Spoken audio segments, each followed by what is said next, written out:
You know their work. They forged legends with The Witcher and pushed boundaries with Cyberpunk.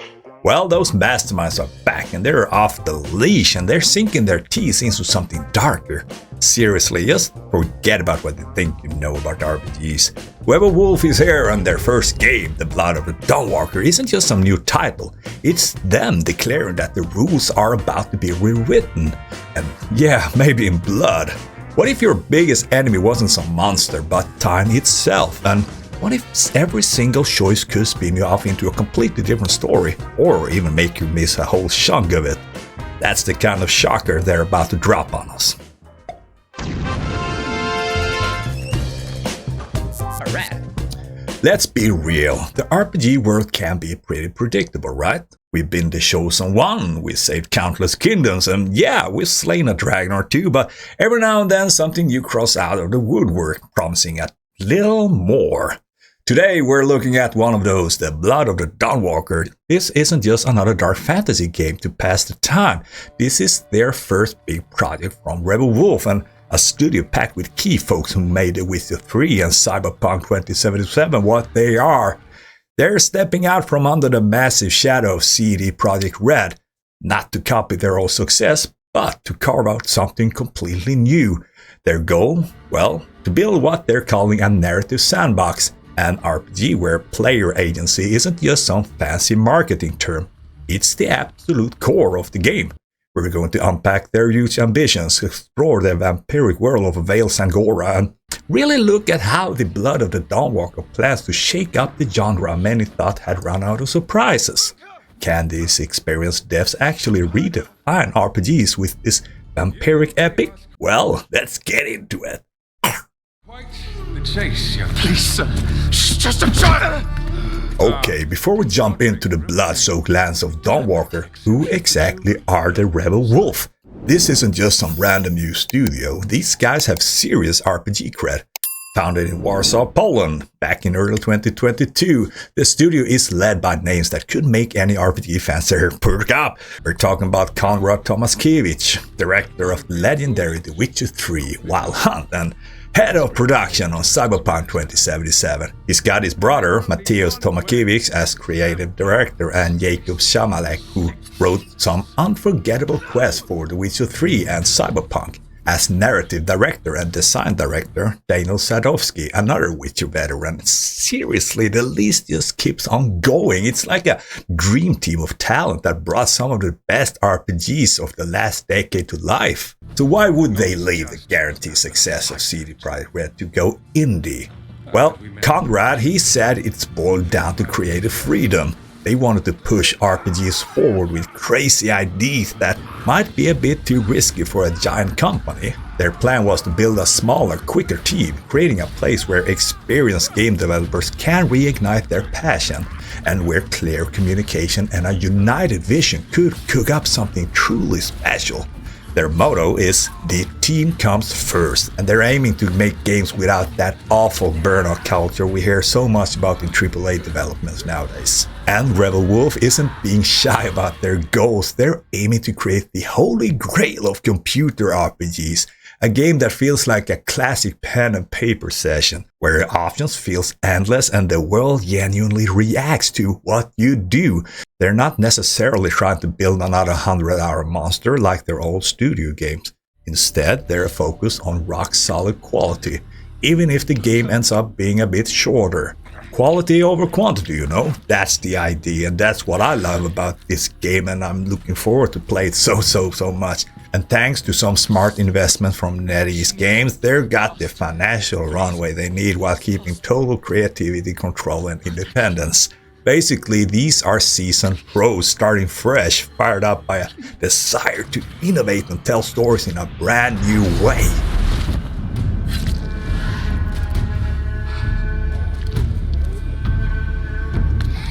So, The Blood of the Dawnwalker throws you into a grim, alternate 14th century Europe, specifically a fictional isolated valley called Vale Sangora, tucked away somewhere in the Carpathian Mountains. This is not your shiny, happy, high fantasy.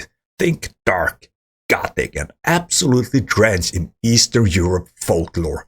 The continent is already a wreck from brutal wars and even worse, the Black Death, which has basically brought society to its knees. It is in this chaotic power vacuum that the vampires led by the ancient and seriously scary Brensis decides to make their move from the shadows. They kick out the local lords, take over, and slap a brutal blood tax on the human survivors. But Brensis is a crafty one. He also offers a twisted kind of hope, a cure for the plague made from vampire blood, trapping the desperate survivors in a whole new kind of slavery. Our main character, Cohen, a young guy with a pretty unique and awful curse, he's a Dawnwalker, and that means he's human by day but a vampire by night. And this isn't just a cool story detail, it's totally central to how you play the game. During the day, Cohen is a capable warrior that taught sword fighting by his tough-ass nails war veteran father. At night, though, he gets access to powerful vampire abilities, scaling walls, super strength, predator-like senses, and maybe even some darker stuff. But this power-up has a price. He's constantly fighting his vampiric urges, that gnawing hunger for blood, and the risk of totally losing control, which could have terrible consequences, like even attacking his own friends if he doesn't manage that hunger. The main story is all about Cohen's desperate race against the clock. He has just 30 in-game days and nights to save his family, especially his sister Lunka, who's a big part of the story and Cohen's own struggles with morality and power. The game is set up as a narrative sandbox, meaning you can tackle this main goal in a ton of different ways. Will Cohen go full vampire, or will he desperately try to hold on to his humanity? That's your call. And Rebel Wolves promise the world will really react to your choices. They're building it all on Unreal Engine 5, so expect it to look incredible and atmospheric when it hits PC, PlayStation 5 and Xbox Series in 2026. We feared for our lives. We should have feared for our souls instead. That phrase, narrative sandbox, it's right at the core of what Rebel Wolves wants to do with the Blood of the Dawnwalker. And it's where their drive to really shake things up shines through. This isn't just about a few different dialogue options or a couple of alternate endings. No. They're aiming for a level of player control where the story and the world actually change based on what you do, or even what you don't do. Creator-director Matteo said, "We wanted to give players as much control over the narrative as possible, a clear objective, but many paths to achieve it." So one of the coolest and maybe craziest part of this idea is that you could completely miss entire groups or quest lines just because of the choices you make. You might decide to side with a human rebellion, or as Thomas Kivis mentioned, you could finish the game without even meeting them. This suggests a world that doesn't just sit around waiting for you to make things happen, and changes to come and go whether Cohen is there to see them or not. That main quest to save Cohen's family, it has that 30-day and 30-night in-game time limit. And here's the kicker. Time mostly moves forward when you finish quest or other critical tasks, not so much when you're wandering around or chatting.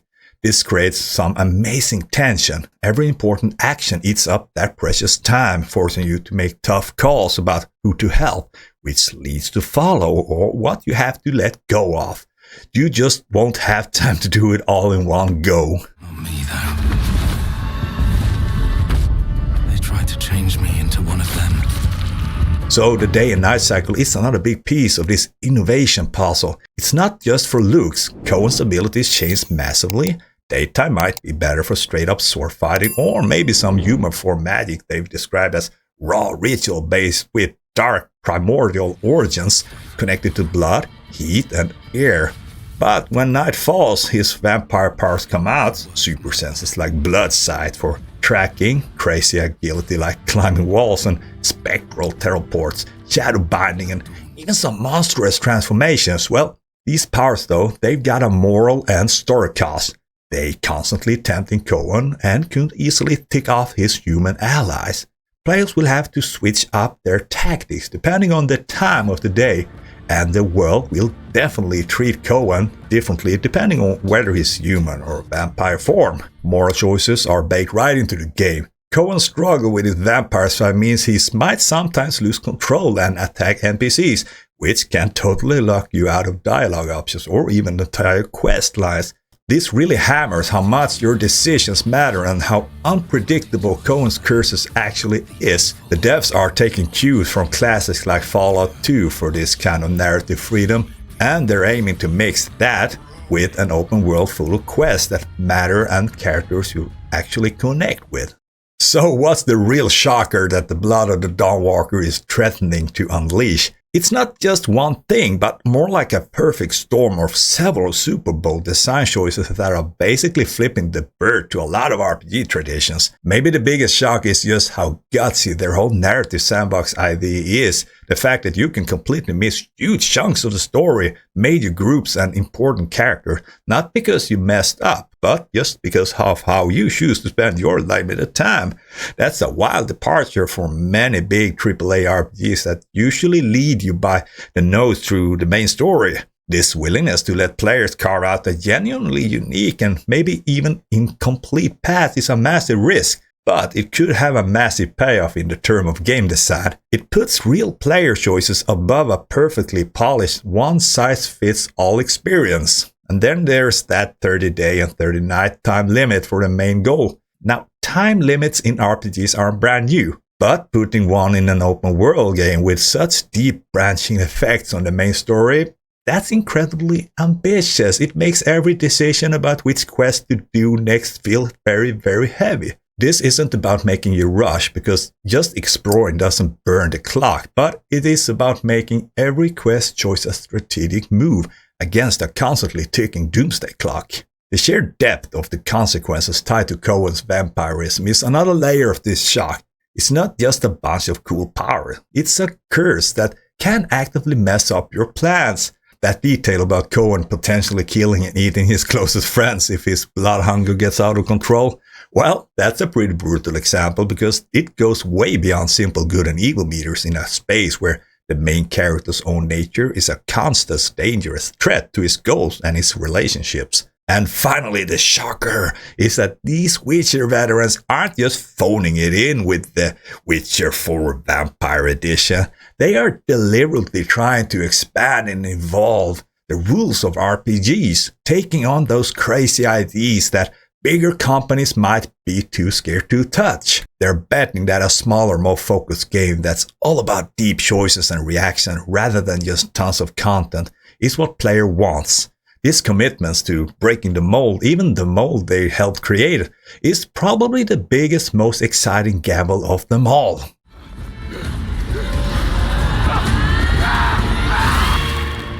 So the Blood of the Dawnwalker is jumping into pretty packed RPG scene, but its unique mix of features gives it a real shot at standing out. The narrative sandbox idea, if they can actually pull it off, could offer a kind of replayability and player-driven storytelling we rarely ever see. Just imagine playing through it multiple times where different characters become super important or just fade away, where whole areas of the world change, and that's all based on how Cohen handles his curse and his rapidly disappearing time. Of course, everyone going to compare it to the Witcher series, given who's making it, but yeah, like Geralt's Adventure, Dawnwalker promises a dark, morally grey world and some very adult storytelling. But the core mechanics, especially that time limit, the extreme story batching, and the day and night transformation, point to a totally different kind of game. It feels less like a giant, sprawling epic, and more like an intense, personal, and super reactive drama. But there are potential problems, for sure. A truly reactive narrative sandbox is insanely complicated to build and balance. Will all the different paths feel equally good to play? Can the game actually handle all the crazy combinations of player choices without falling apart or feeling messy? And that 30-day limit? Well, I'm a little bit split about that. It sounds cool, but it could also end up feeling way too punishing if they don't nail the implementation, possibly making players anxious instead of excited by the pressure. But still, you can't feel the ambition. If Rebel Wolf can actually deliver one of their promising, the Blood of the Dawnwalker really could shake up the genre. It could pioneer a new kind of RPGs where the story isn't just something that happens to you, but something you genuinely create, with all the messy, unpredictable, and unique results that comes with it, and the idea of a quality over quantity AAA game from a smaller passionate team. That's a pretty refreshing story in an industry often swamped by mega productions.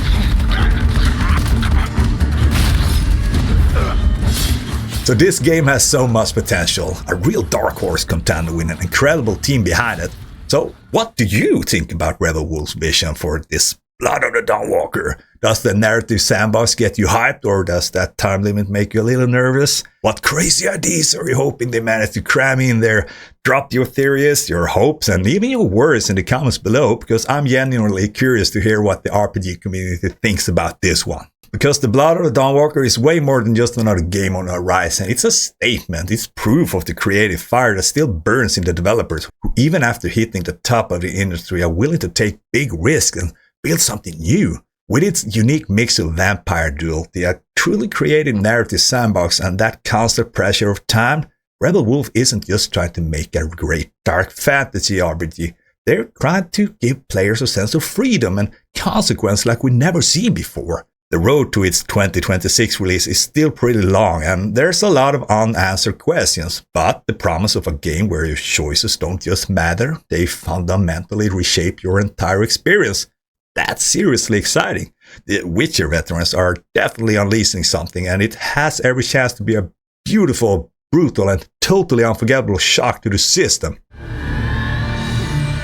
Things will be different now. And if you enjoyed this look at the Blood of the Dawnwalker and want more breakdowns of the most exciting upcoming RPGs, definitely hit that like button, subscribe to the channel, and ring that notification bell so you don't miss anything of my future updates. Because I'm going to be sure to be keeping a close eye on Rebel Wolf as more info comes out. Thank you for watching, and until next time, may your choices be meaningful and your adventure unforgettable.